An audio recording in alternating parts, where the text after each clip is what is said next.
My fiancé left me for someone who claims to hear voices, but now I realize I was the agreed-upon sacrifice. I should have seen it coming when Sarah started talking about spiritual awakening 3 months before our wedding. But love makes you blind, doesn't it? We'd been together for 4 years, living in our cozy 2-bedroom apartment in Portland's Pearl District, planning every detail of our future with the kind of optimism only people in their late 20s can muster. She was a graphic designer at a boutique agency downtown, I was a software engineer at a mid-sized tech company called Vertex Solutions, and we had everything mapped out. The wedding at Hoyt Arboretum in June, the 2-week honeymoon in Santorini, maybe kids in a couple of years once we'd saved enough for a house. Then she met him at that meditation retreat her sister convinced her to attend up in the Columbia River Gorge. Marcus Thorne.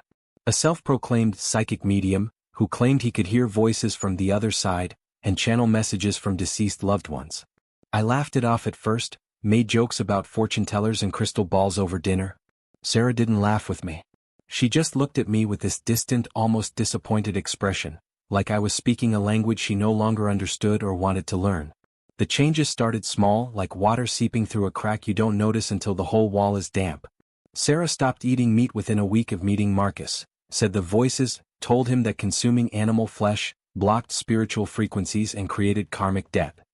She replaced her morning coffee routine with elaborate tea ceremonies involving herbs I couldn't pronounce. Mugwort, Damiana, Blue Lotus, that she ordered from some obscure website for $70 a bag.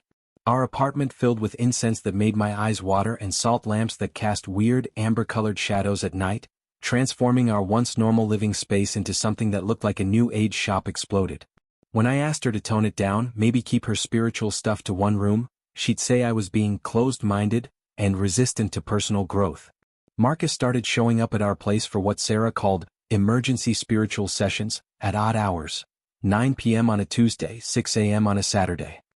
He was tall and gaunt, probably 6'3" but couldn't weigh more than 160 pounds, with these piercing gray eyes that never seemed to blink and long unwashed hair pulled back in a ponytail. He'd sit cross-legged on our living room floor, eyes rolled back until only the whites showed, muttering about entities trying to break through, and energy blockages in the 7th chakra. Sarah would record everything he said on her phone, later transcribing his rambling sessions like they were gospel truth, filling notebook after notebook with his supposed wisdom.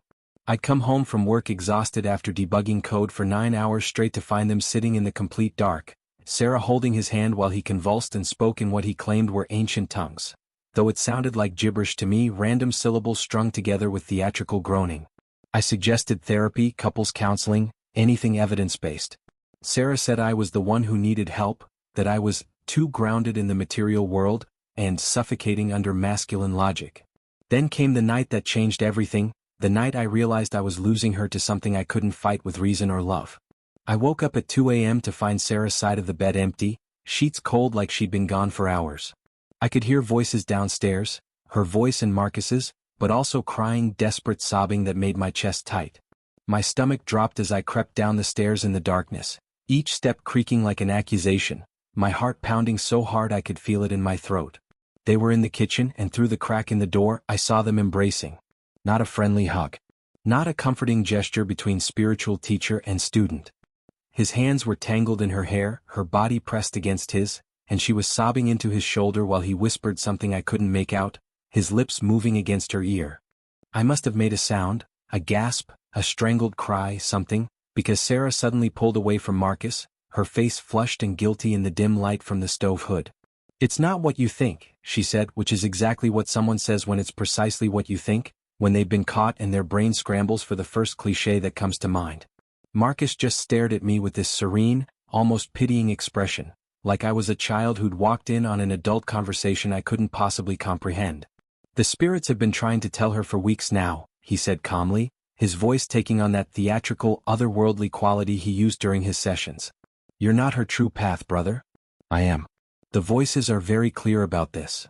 He said it so matter-of-factly, like he was telling me the weather forecast, not destroying my entire future. That's when Sarah said the words that shattered my world into 1,000 pieces I didn't know how to pick up.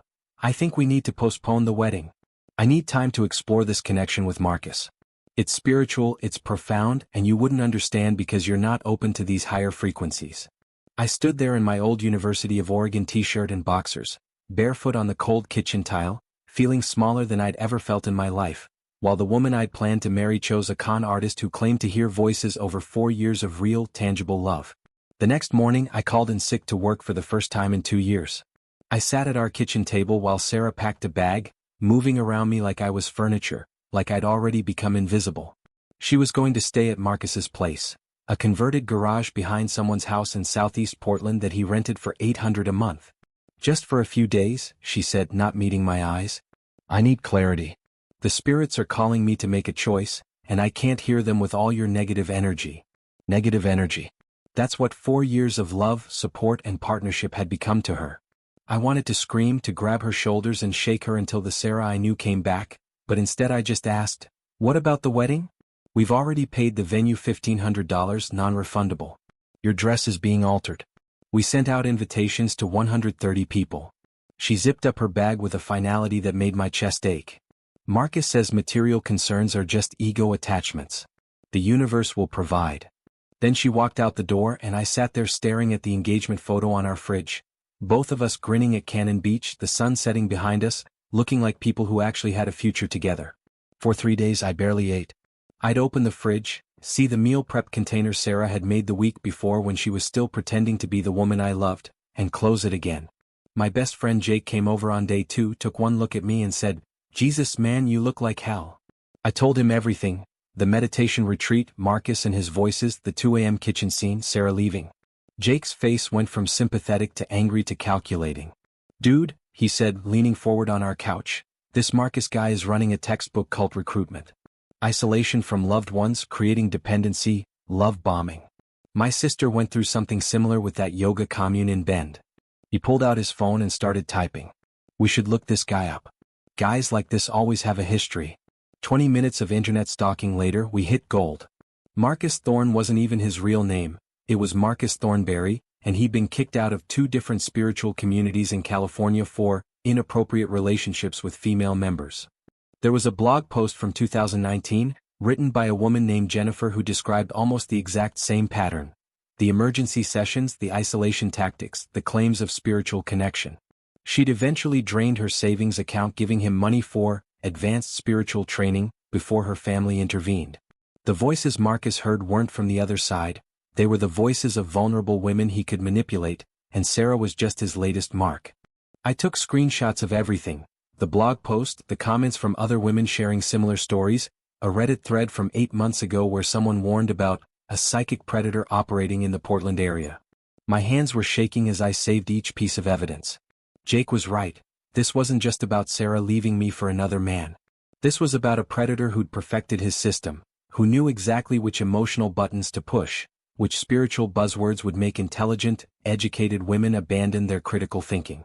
I thought about showing Sarah immediately, driving to Marcus's garage and confronting them both with the proof, but Jake grabbed my arm. "Don't," he said firmly. "Right now she's in the honeymoon phase. He's told her that everyone from her old life will try to pull her back, that will lie about him. If you show up with evidence, she'll just think you're jealous and it'll push her further into his arms. Trust me, my sister accused us of hiring actors when we tried the same thing." He was right, but God, it was hard to sit on that information, knowing Sarah was being manipulated and not being able to do anything about it. That night she texted me, "I need you to cancel the wedding venue. Marcus and I are planning a commitment ceremony instead, something more spiritual and aligned with our energies." I stared at that message for 10 minutes, rage and heartbreak warring in my chest before typing back, "Okay, I'll take care of it." But I wasn't going to just roll over. I called the venue, Hoyt Arboretum's event coordinator, a woman named Patricia who'd been so excited about our ceremony, and explained that we needed to postpone, not cancel. "It's complicated," I said, and something in my voice must have conveyed the desperation because Patricia, who'd probably heard every wedding drama imaginable, said, "Honey, we can hold your date for 60 days with the deposit you've already paid. After that, you'll need to make a decision." 60 days. 2 months to somehow break through Marcus's manipulation and get Sarah back, or lose her forever along with $1,500. I took it. Then I did something that felt slightly crazy but also necessary. I created a fake Facebook profile under the name David Chin, and requested to join a local spiritual community group where Marcus was moderately active. It took 3 days for my request to be approved, and once I was in, I started reading his posts with new eyes. He'd share these vague, profound-sounding quotes. The universe speaks through those brave enough to listen, and true connection transcends the physical plane. And women would comment with heart emojis and, "This is exactly what I needed to hear today." But what really caught my attention was a post from 2 weeks ago where he'd announced he was offering intensive spiritual partnerships for soul-ready individuals willing to surrender to divine guidance. 3 women had commented asking for details. One of them was Sarah, using hearts and prayer hands emojis like a teenager. I spent the next week becoming an expert on cult manipulation tactics. I read books, Combating Cult Mind Control by Stephen Hassan, The Guru Papers, and joined online forums for families of cult victims. What I learned terrified me because Sarah was checking every single box. Marcus had isolated her from me, her family, her friends. He'd created a special language that only they understood: frequency alignment, karmic resonance, spiritual sovereignty. He was love-bombing her with constant attention and validation while simultaneously creating situations where she'd feel increasingly dependent on his guidance. The blog post from Jennifer mentioned that Marcus had eventually asked her to leave her job because employment created energetic contracts with dark forces. I wondered how long before he'd ask Sarah to do the same, how long before she'd be completely financially dependent on him. That Friday night, Sarah's sister Emma called me crying. "She won't talk to me," Emma sobbed. I asked her about Marcus and she said I was operating from a place of fear-based consciousness and couldn't understand their connection. This is my fault. I'm the one who told her about that stupid retreat. What have I done? I told Emma about what Jake and I had found about Marcus's history. There was a long silence on the other end of the phone before Emma said, in a voice that was suddenly steel instead of tears, "We need to get her out. Tell me what to do." Emma and I met at a coffee shop in Northwest Portland the next day, away from anywhere Sarah might accidentally see us. Emma looked exhausted, dark circles under her eyes that matched mine. "I barely slept," she admitted, stirring her latte without drinking it. "I keep thinking about all the signs I missed, all the time she tried to tell me about this amazing spiritual teacher, and I just smiled and nodded because I thought it was a harmless phase." I showed her everything Jake and I had compiled, the screenshots, the blog posts, the pattern of behavior that Marcus repeated with disturbing precision.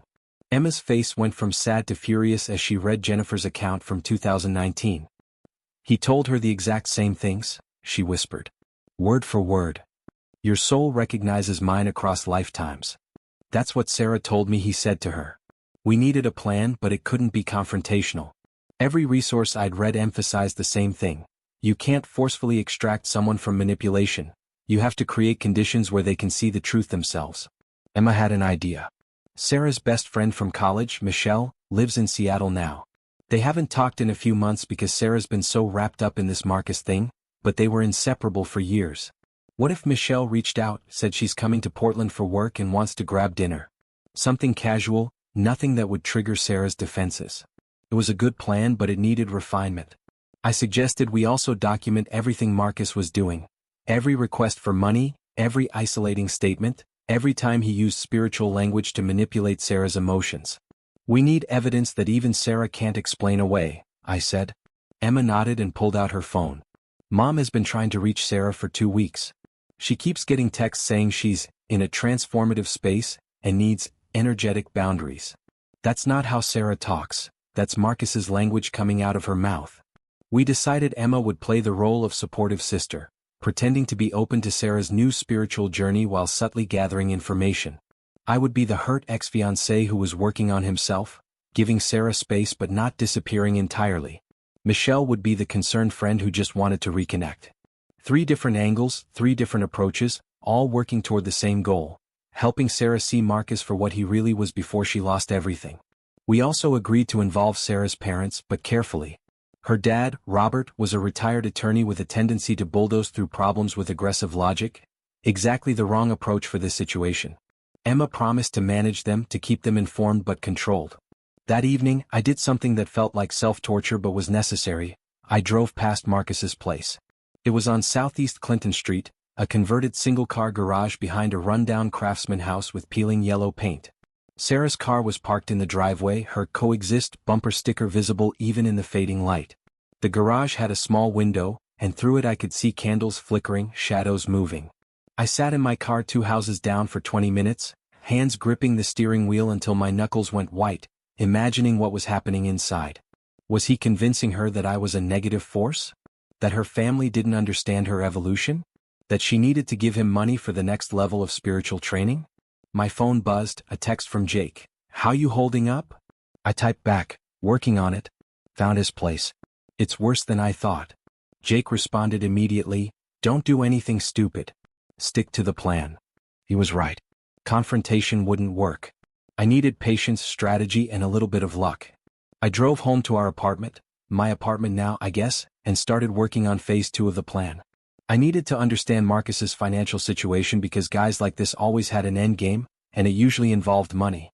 I spent 3 hours that night searching property records, court documents, business registrations. Marcus Thornberry had filed for bankruptcy in 2017 in Sacramento. He'd been evicted twice in California before moving to Portland in 2018. He had no legitimate business license, no tax records for any spiritual counseling service, nothing official. He was operating completely under the table, which meant Sarah's money, our money, the savings we'd built together for our future, could disappear without a trace into his pocket, and there'd be no legal recourse. Michelle agreed to our plan immediately. "I've been worried about Sarah for months," she told me over the phone, her voice tight with concern. She stopped returning my calls around the same time she met this Marcus person. Every text I sent got shorter and vaguer responses until they just stopped completely. I thought maybe I'd done something to offend her, but this makes so much more sense. We scheduled dinner for the following Thursday at Sarah's favorite Thai restaurant on Hawthorne, a place called Pak Pak that she'd been going to since college. Michelle would frame it as a spontaneous trip to Portland for a job interview, nothing threatening or agenda-driven. Meanwhile, Emma had managed to have coffee with Sarah by positioning it as wanting to understand her spiritual journey better. What Emma reported back made my blood run cold. Sarah had already given Marcus $3,000 for what he called advanced energetic clearing sessions.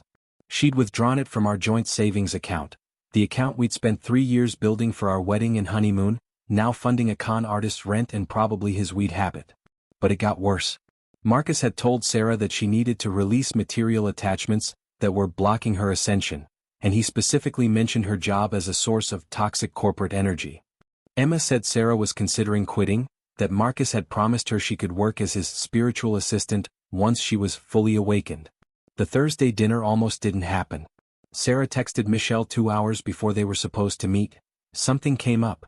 Marcus needs me tonight. Can we reschedule?" Michelle, bless her, played it perfectly. She wrote back, "I'm literally already in Portland, my interview is tomorrow morning. Just 1 hour? I miss your face so much." There was a 15-minute gap. I imagined Marcus and Sarah having a tense conversation about whether she should go, before Sarah replied, "Okay. 1 hour. But I need to leave by 8. Michelle met her at Pak Pak and, following our plan, didn't mention Marcus at all for the first 30 minutes. She talked about her own life, asked about Sarah's design work, reminisced about college memories. Sarah was guarded at first, checking her phone every few minutes, but gradually she started to relax, started to sound like the woman I'd fallen in love with. Then casually Michelle mentioned that she'd recently ended a relationship that just wasn't right, you know? Like something was off but I couldn't put my finger on it. Sarah took the bait. She started talking about Marcus, about how he saw her soul, in a way I never could, about how their connection was written in the stars across multiple lifetimes. Michelle listened without judgment, nodding sympathetically, and then asked one simple question. "Does he make you feel more like yourself or more like who he wants you to be?" Sarah didn't answer right away.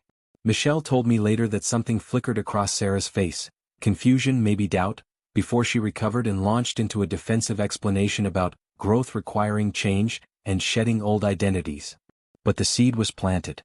That same week, things escalated in ways I didn't anticipate. Sarah showed up at our apartment on Tuesday afternoon while I was working from home, looking exhausted and somehow smaller than I remembered. "I need to get some of my things," she said, not quite meeting my eyes. I let her in, my heart hammering, watching as she moved through rooms that used to be ours. She packed clothes, toiletries, her favorite books. I noticed her hands were shaking as she pulled her grandmother's quilt from the closet. "Are you okay?" I asked, keeping my voice neutral, non-confrontational. "I'm fine," she said automatically. "Marcus says this is part of the transformation process. It's supposed to be uncomfortable." I wanted to scream that transformation shouldn't require abandoning everyone who loves you, but I remembered Jake's advice. Don't push. Instead I said, "If you ever need anything, I'm here." That hasn't changed.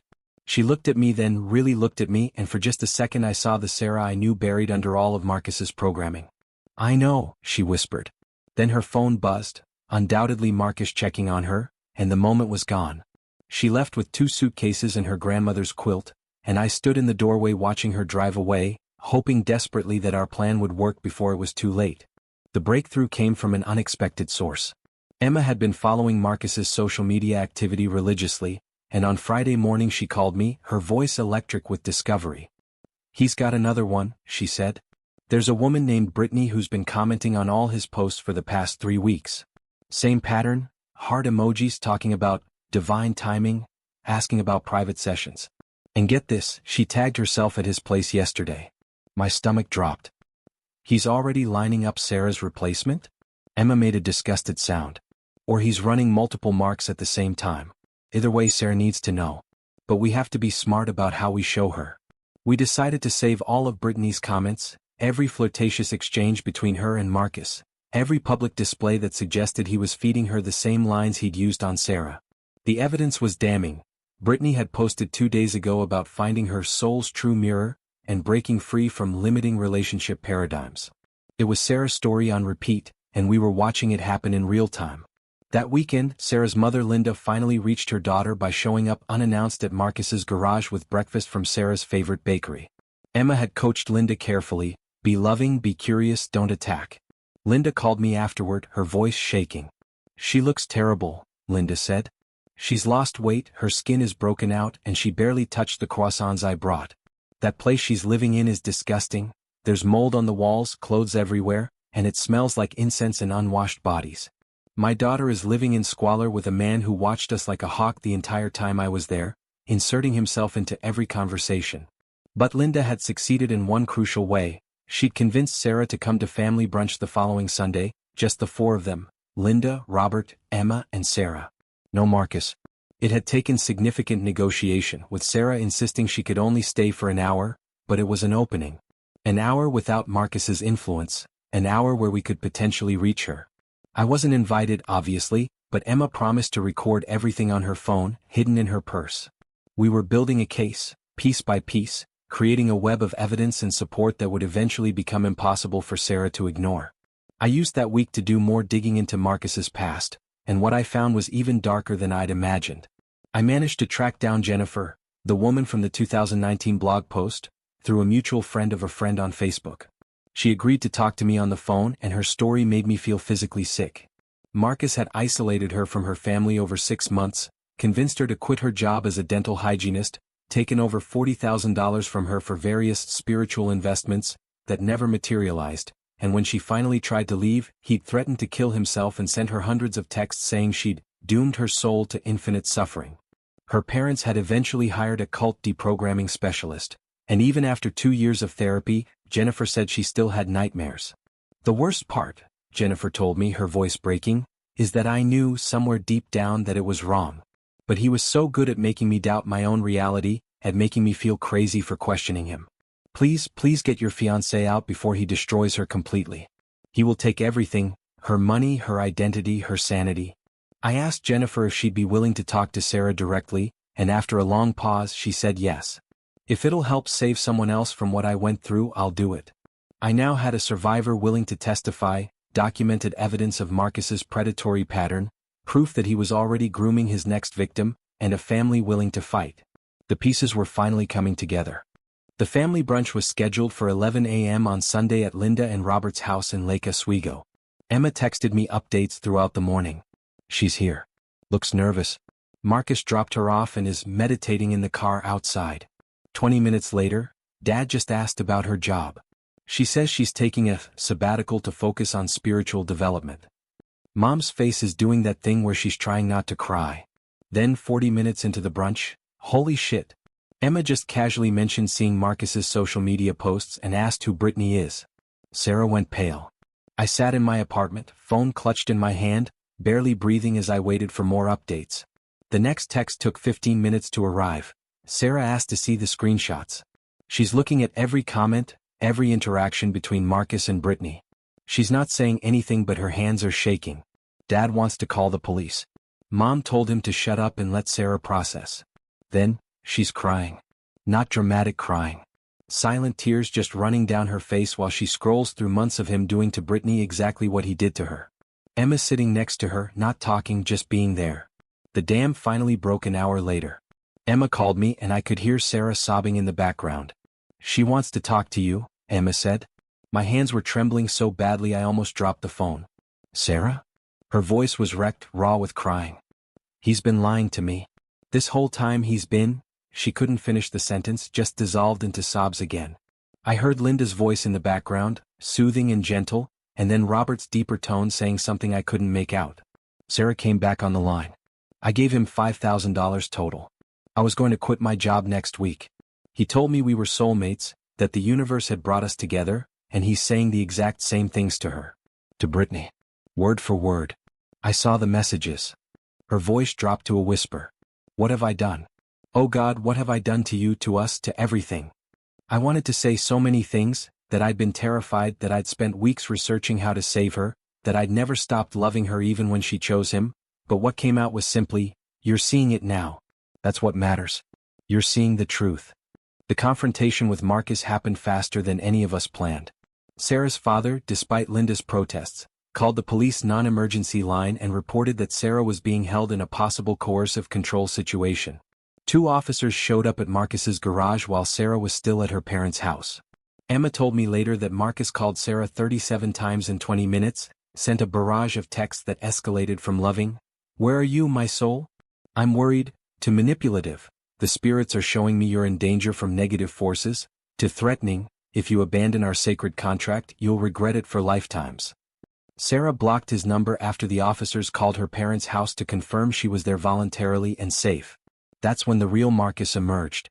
He showed up at Linda and Robert's house at 6 p.m., pounding on the door, screaming about spiritual theft, and demanding Sarah come out. Robert, a man who'd practiced law for 35 years and didn't intimidate easily, opened the door with his phone recording and said calmly, "You have 10 seconds to leave my property before I call the police for trespassing and harassment. I've already documented your threats." 10, 9, 8. Marcus's face contorted with rage. Gone was the serene spiritual teacher, replaced by a man who'd just lost his meal ticket. "She owes me," he shouted. "She made commitments. Sacred promises." Robert just kept counting. 4, 3, 2. Marcus left, but not before Sarah saw through the window exactly who she'd been planning to build a life with. A con artist having a tantrum because his manipulation had failed.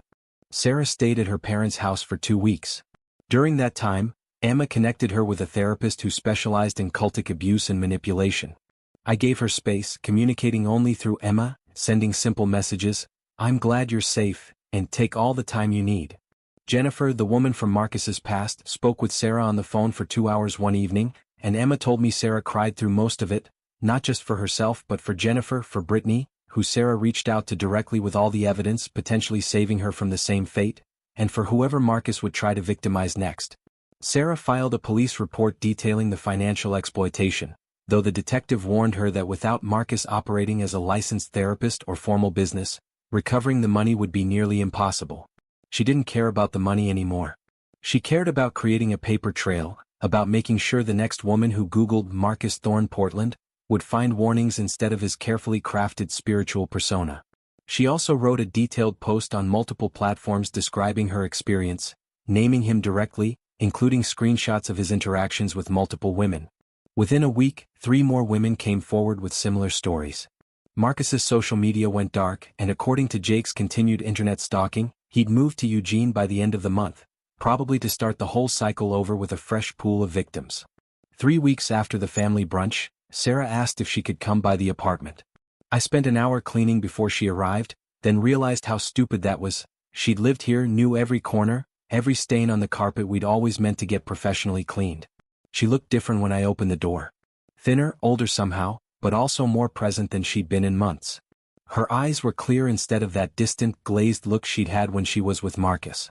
"Hi," she said, and that single word carried the weight of everything: apology, grief, hope, fear. I let her in, and we sat on opposite ends of the couch like strangers who were trying to remember how to be familiar. "I don't expect you to forgive me," she started, her voice steady despite the tears already forming. "I broke us. I broke your trust, our future, everything we built. I chose a predator over the person who actually loved me, and I understand if you can't. I stopped her. I spent weeks researching cult manipulation tactics. I know what he did to you. I watched it happen and couldn't stop it, and that was the most helpless I've ever felt. Sarah's face crumpled. He made me believe you were the problem, that your love was limiting my growth. How did I fall for something so obvious? We talked for 4 hours that night.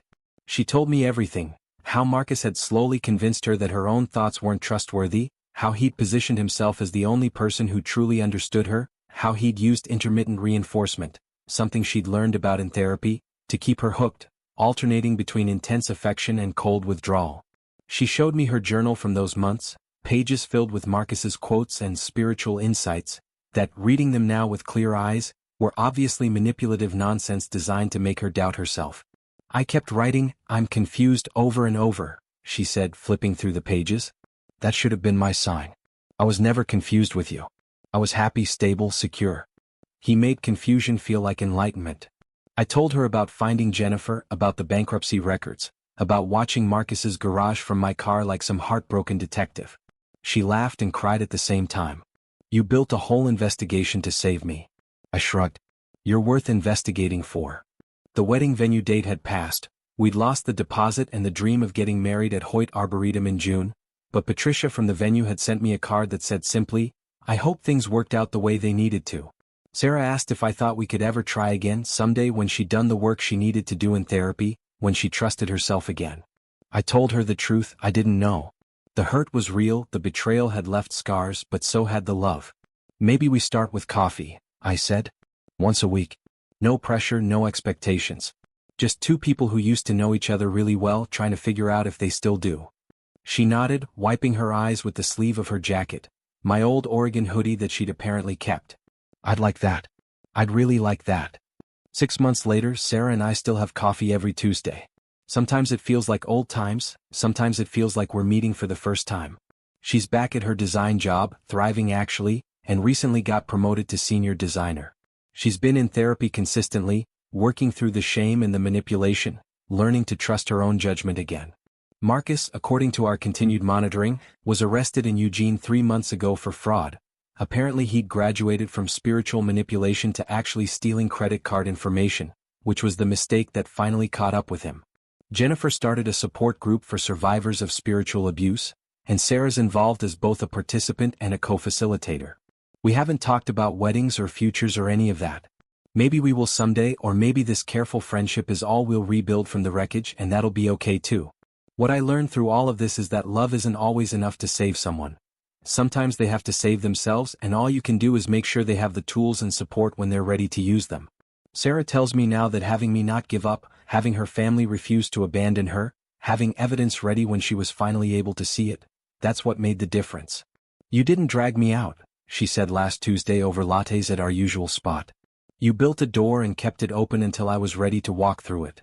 I don't know if we'll ever walk through that door together again as partners, as fiancés, as whatever we were supposed to be.